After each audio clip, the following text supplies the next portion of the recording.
میں جاتے ہیں نماز پڑھنے کے لیے تو امام صاحب کی داڑھی پوری نہیں ہوتی ہے، کیا کیا جائے؟ دیکھیے فقہ حنفی کے روشنی میں مسئلہ تو یہی ہے کہ داڑھی پوری ہونی چاہیے، یعنی کم از کم یوں نیچے پکڑیں تو ایک مشت کے بعد کوئی کاٹ سکتا ہے، ایک مٹھی داڑھی ہونی چاہیے، اور ایک مٹھی سے داڑھی جو کم کروائے گا تو وہ گناہ میں شمار ہوتا ہے۔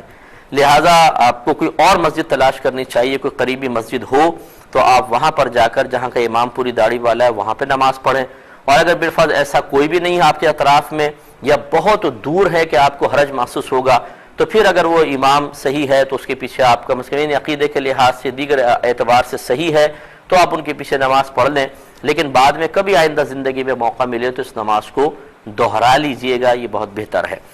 یہ کہتے ہیں کہ یہاں جہاں پہ یہ رہتے ہیں کہ وہاں امام صاحب جو ہیں وہ قرآن دیکھ کر تراویح پڑھاتے ہیں اور 8 پڑھاتے ہیں، تو ہم کیا کریں، اس کا کیا حکم ہوگا؟ اس کا انشاءاللہ جواب دیتے ہیں۔